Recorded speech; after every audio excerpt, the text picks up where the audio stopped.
adik-adik pejuang UTBK SBMPTN 2020, kembali lagi di channelnya Kak Eka Genetic Education. Nah, untuk video kali ini Kak Eka akan membahas mengenai informasi-informasi terbaru terkait dengan perubahan yang ada pada UTBK SBMPTN tahun ini ya. Nah, informasi ini berhubungan dengan apa yang sudah dijelaskan pada saat live streaming yang dilakukan oleh panitia LTMPT kemarin. Nah, di sini ada beberapa perubahan pada pelaksanaan maupun jadwal UTBK SBMPTN kali ini. Jadi, apa saja sih perubahannya? So, tonton videonya sampai selesai ya. Oke, adik-adik, berdasarkan Permendikbud nomor 6 tahun 2020, di sini sudah dijelaskan untuk seleksi masuk perguruan tinggi negeri dilaksanakan dengan 3 jalur, yaitu jalur pertama SNPTN, kemudian jalur kedua SBMPTN, dan jalur ketiga adalah jalur lain, misalkan jalur mandiri yang kita kenal ya. Nah, untuk pelaksanaan UTBK, di sini sangat memegang teguh protokol COVID-19 dan harus sesuai dengan jadwal. Nah, prinsip pelaksanaannya harus adil, akutabilitas, dan fleksibel, serta transparan. Oke. Nah, tentu apa saja sih perubahan-perubahan yang terbaru dan informasi terbaru terkait dengan yang diinformasikan waktu live streaming yang dilakukan oleh LTMPT. Nah, di sini Kak Eka sudah merangkumnya beberapa ya yang Kak Eka rangkum, semoga adik-adik dapat memahaminya. Oke, apa saja sih? Kita mulai saja ya informasinya. Yang pertama itu berkaitan dengan total peserta ya. Di sini total peserta yang ikut sah adalah 706.901 dan di mana terdiri dari 145.802 peserta yang memakai KIP. Padahal ya adik-adik ya, di sini panitia sudah menyiapkan sebenarnya adalah 1.435.130 peserta. Tetapi yang ikut sahnya atau total peserta sahnya jika dipersentasekan itu sekitar 49,26% ya. Oke, jadi tidak sesuai dengan apa yang dipersiapkan oleh panitia. Oke. Kemudian informasi selanjutnya terkait dengan pusat UTBK. Sebelumnya kita diinformasikan atau kita dapatkan ada 74 pusat UTBK, tetapi yang berbeda sekarang adalah pusat-pusat UTBK ini dapat bermitra dengan perguruan tinggi swasta, SMA negeri atau SMA swasta dengan syarat harus memenuhi persyaratannya. Misalkan salah satunya mereka memiliki fasilitas, contohnya adalah lab komputer atau fasilitas komputer dan harus memenuhi juga protokol COVID-19 ya. Oke, informasi yang selanjutnya itu adalah terkait dengan apa saja lagi sih perubahannya. Oke, keputusan perubahan-perubahan ini juga disampaikan oleh Pak Menteri, Pak Dirjen, Pak Majelis. Di sini mereka mengambil keputusan ya, menekankan untuk melindungi dan menjaga kesehatan dan keselamatan dengan membatasi mobilitas peserta antar provinsi, baik itu antar kabupaten maupun kota. Jadi adik-adik mari kita menghormati keputusan mereka ya. Karena apa? Karena ini demi keselamatan kita bersama. Oke. Perubahan yang lain adalah yang lain itu meliputi ada 5 di sini juga kayak rangkum ya. Yang pertama untuk mata uji UTBK. Di sini pada UTBK ini hanya menggunakan satu mata uji yaitu TPS ya. Bedanya dengan tahun lalu, kalau tahun lalu itu ada TPS, Saintek, dan Sesum. Tetapi untuk tahun ini mata ujinya cuma satu, TPS. Baik adik memilih jurusan IPS maupun IPA, mata ujinya cuma satu, yaitu TPS. Begitu juga dengan waktunya juga berbeda, di mana untuk tahun ini waktu tesnya mengalami pengurangan, yaitu 105 menit waktu tesnya, atau 1 jam 45 menit. Ini bertujuan ya adik-adik ya, untuk mengurangi potensi antar peserta berkumpul ya. Oke, kemudian untuk sesi yang diadakan itu sehari ada 2 sesi. Nah, inilah yang ada perubahannya. Yang di awal kita diinformasikan ada 4 sesi per hari, kan seperti itu. Tetapi perubahannya yang sudah disampaikan atau dipublikasi sekarang adalah sehari ada 2 sesi. Oke, ini bertujuan untuk melindungi dan menjaga kesehatan kita pastinya. Oke. Kemudian penyebaran lokasi tes tidak hanya berpusat ke PTN, oke? Bisa juga di kabupaten atau kota. Nah, seperti tadi, Eka sudah jelaskan bahwa pusat-pusat UTBK itu bisa bermitra dengan baik itu perguruan tinggi swasta, SMA negeri maupun SMA swasta.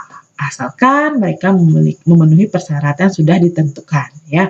Kemudian 100% harus mematuhi protokol kesehatan sesuai standar kesehatan COVID-19 ya. Oke. Selanjutnya untuk informasi terkait dengan sesi ya. Karena di sini sudah diputuskan per hari itu menggunakan 2 sesi.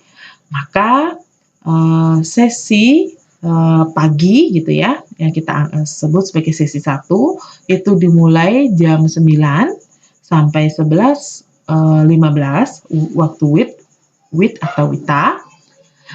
Kemudian sesi kedua itu mulai jam 14 atau jam 2 sampai 16.15 ya.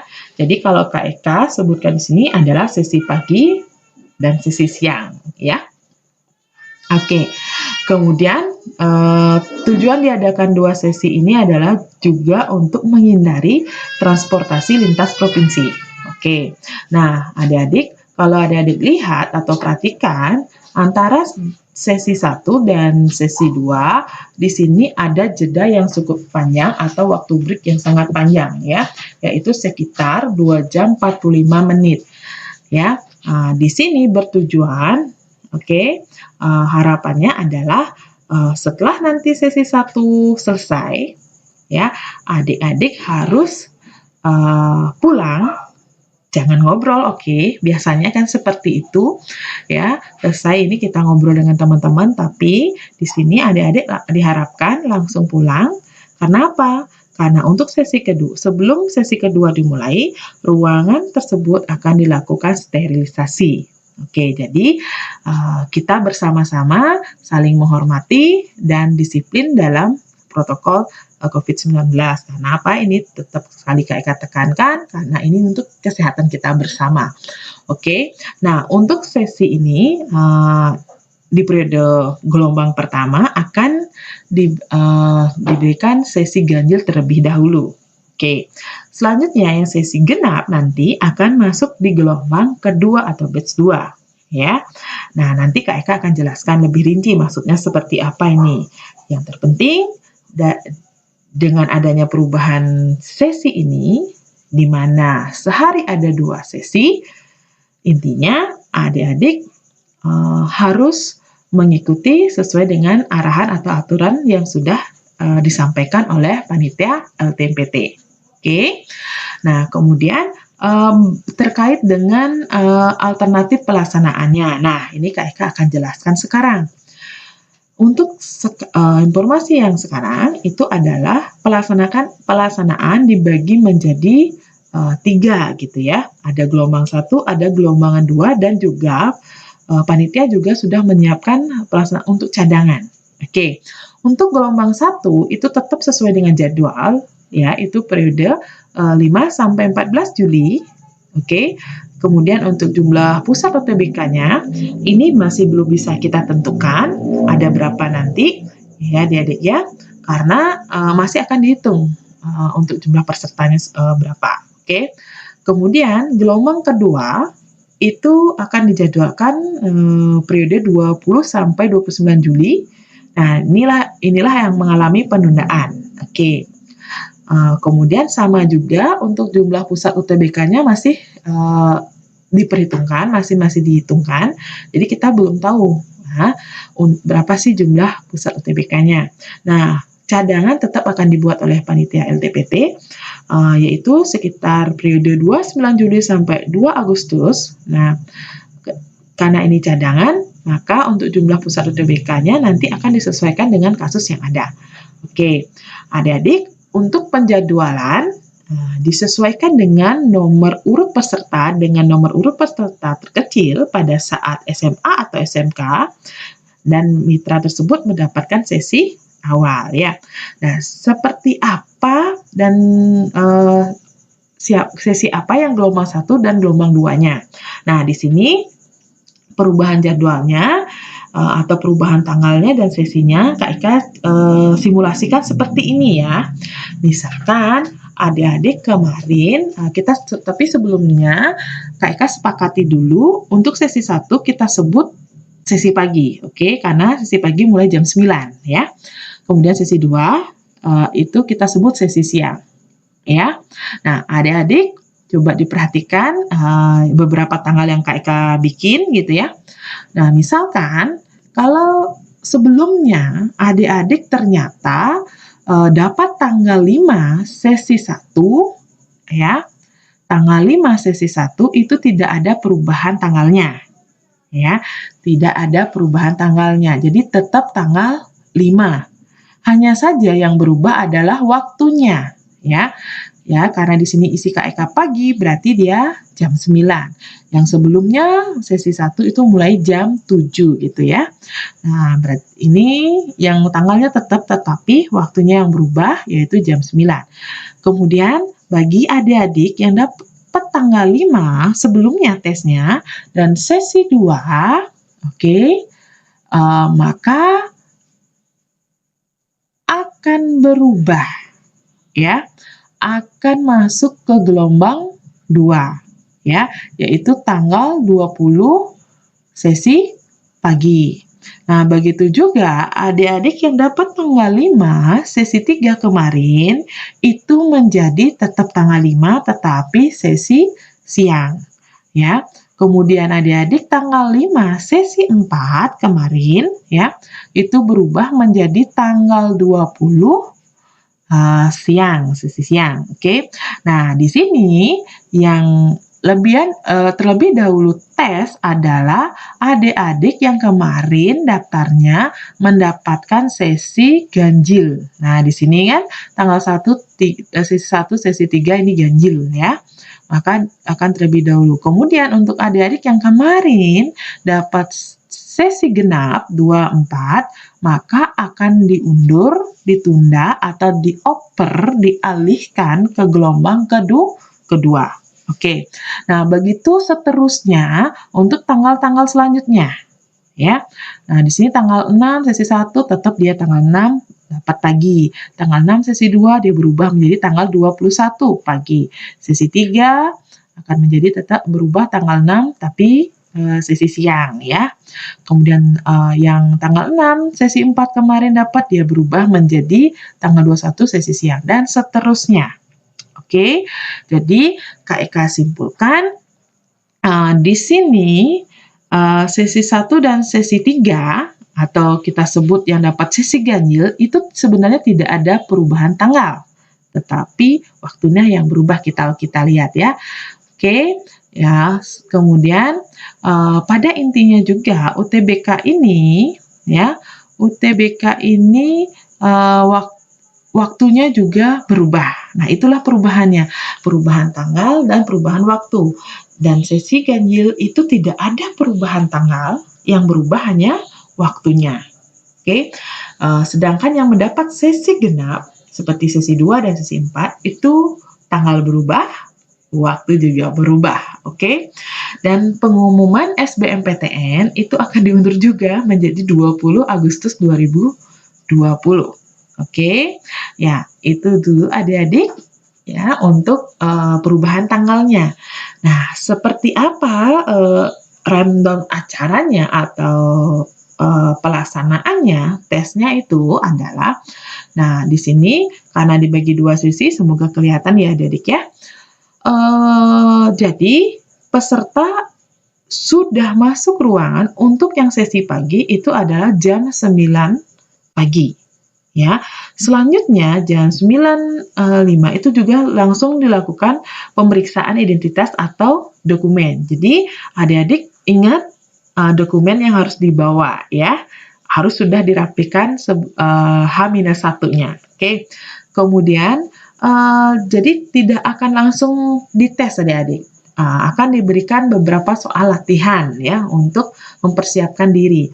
Biasanya di sini adik-adik Kak Eka sarankan sekali tenangkan diri, pikiran kita agar kita bisa mengerjakan tesnya dengan baik ya. Jadi kalau sudah grogi atau tidak tenang, walaupun kita belajar kemarin secara maksimal gitu ya, tetapi pada saat hari H, kalau kita tidak tenang, baik itu pikiran dan hati kita, otomatis kita nggak akan bisa mengeluarkan kemampuan kita secara maksimal juga. Oke, dan tesnya sudah mulai jam 9.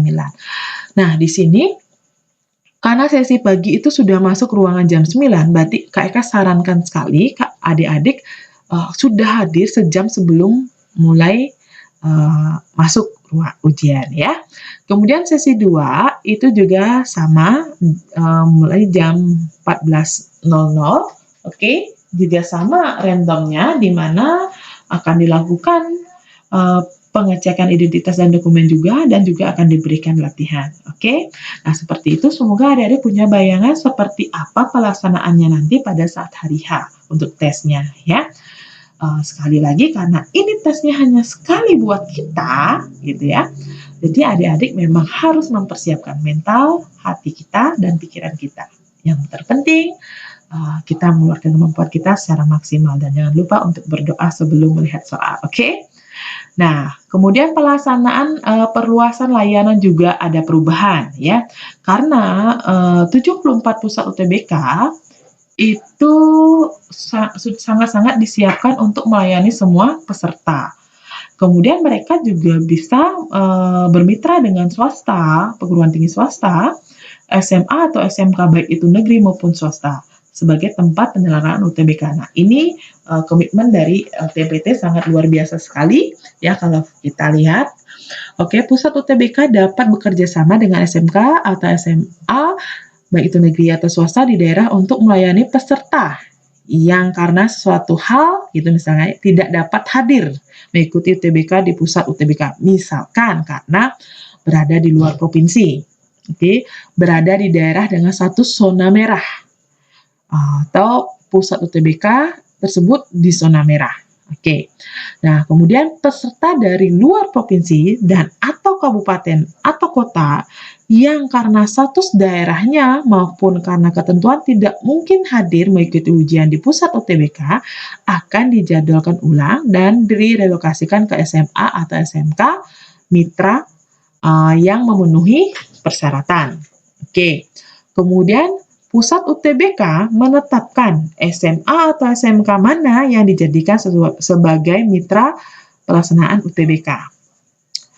Jumlah dan lokasi SMA atau SMK mitra disesuaikan dengan kondisi dan kebutuhan masing-masing pusat UTBK. Maka ini benar-benar akan dilakukan pengecekan, ya, apakah SMA ini yang akan dilakukan atau dijadikan sebagai mitra atau SMK ini. Jadi memang pusat UTBK yang akan menentukan atau LTMPT. Oke. Selanjutnya ketentuan-ketentuan yang lain di sini ketentuan untuk peserta yang pertama ya. Di sini perlu adik-adik perhatikan sekali, Kak Eka sudah berikan warna gitu ya.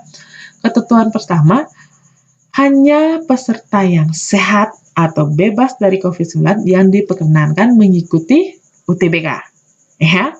Kemudian peserta dianjurkan untuk melakukan isolasi mandiri mulai 14 hari sebelum pelaksanaan UTBK. Jadi adik-adik karena memang diharuskan sehat gitu ya, 14 hari sebelum mulai, jadi memang jangan kemana-mana dulu deh ya, di rumah aja, oke? Jangan pergi kemana-mana walaupun sudah diumumkan new normal gitu ya, tapi untuk jaga-jaga kita harus tetap menjaga kesehatan kita, kita belajar aja di rumah ya. Oke, sebelum berangkat, peserta diharuskan dalam kondisi bersih ya. Jadi adik-adik sebelum berangkat, oke, cuci, mandi, dan cuci rambut. Nah, ini kan sudah umum gitu ya, dan harus menjaga kebersihan. Kemudian menyiapkan berbagai dokumen. Nah, dokumennya itu apa saja sudah diinformasikan di webnya LTMPT. Ya, apa saja yang adik-adik harus bawa. Di kartu peserta UTBK juga sudah tertera apa saja yang wajib dibawa. Jangan sampai ada yang terlupa ya. Jadi sebelum tes, malam hari besok tes, malam harinya harus sudah dipersiapkan ya. Dicek apa saja yang dibawa. Oke, peserta tidak diperkenankan mampir ke tempat lain ya. Jadi memang langsung dari rumah langsung menuju ke tempat tes. Oke, jangan mampir-mampir kemana-mana ya. Oke, untuk pengantar menurunkan peserta di drop zone dan tidak diperkenankan menunggu peserta di dalam kampus. Jadi kalau ada yang mengantarkan gitu ya, baik itu Bapak atau Ibu adik-adik gitu misalkan mengantarkan ke tempat tes, jadi tidak usah ditunggu gitu. Oke. Jadi tidak ada penunggu. Jadi ini untuk keamanan kita bersama-sama biar tidak ada perkumpulan gitu ya adik-adik ya. Disarankan aja Bapak Ibu kita untuk pulang ke rumahnya karena kan lumayan juga 1 jam 1 jam ya 105 menit, oke? Tidak berinteraksi dengan peserta lain. Nah, di sini sambil nunggu jangan ngobrol dengan teman-teman yang lain, oke? Kemudian mengikuti protokol kesehatan mulai pengukuran suhu, cuci tangan, pakai masker, face shield, serta sarung tangan. Jadi ini dibawa aja semuanya karena ini memang untuk keamanan kita bersama, untuk menjaga kesehatan kita bersama ya. Oke, dan kalau kayak sarankannya sih juga bawa aja hand sanitizer ya. Oke. Nah, tapi di sana Kak yakin juga sudah sedia, tapi jaga-jaga dibawa aja. Oke. Nah, selanjutnya ketentuan untuk penyelenggara. Di sini juga dijelaskan bahwa untuk penyelenggara harus ada surat izin dari pihak berwenang atau gugus tugas atau BPPO menyediakan infrastruktur dan prasarana yang disyaratkan seperti drop zone, nanti ada ya tempat untuk menurunkan alat pengukuran suhu hand sanitizer, masker dan sarung tangan serta face shield cadangan. Nah, oke, ruang tunggu atau transit yang memadai untuk physical distancing, tempat cuci tangan dan toilet. Dan serta menyediakan SDM untuk memastikan ditaatinya protokol kesehatan baik oleh peserta maupun pelaksana. Ya. Oke, nah terus ada juga yang bertanya terkait dengan keamanan soal ya karena kalau kita lihat gitu ya karena adanya gelombang 2 itu membuat orang-orang berpikir pasti ada soal yang bocor atau apa. Jadi adik-adik jangan khawatir untuk terkait dengan keamanan soal pihak LTMPT sudah punya bank soal ya kemungkinan soal sama kecil atau kombinasinya banyak. Jadi LTMPT itu sudah banyak punya bank soal, oke, dan kombinasinya juga banyak. Kemudian keamanan itu penjamin mutu tentang evaluasi kesamaan soal juga aman, oke. Nah, kemudian terkait dengan penilaiannya ya, ini menurut Dirjen Kemendikti untuk penilaian dari nilai UTBK ini akan sama saja seleksinya untuk gelombang 1 dan 2. Dinilai menjadi satu kesatuan. Jadi jangan khawatir ya. Oke. Ada juga yang bertanya untuk perubahan jadwal akan disampaikan ke masing-masing peserta. Oke, nanti kalaupun ada perubahan jadwal lagi atau apa, akan langsung disampaikan ke masing-masing, nanti akan dijadwalkan dan diumumkan setelah selesai didata masing-masing pusat UTBK. Telah diberikan data para peserta untuk dikhususkan tempat tesnya dan serta dicetak ulang ya. Jadi rajin-rajin juga buka webnya lagi adik-adik ya. Kemudian nah ini yang harus adik-adik pahami. Oke.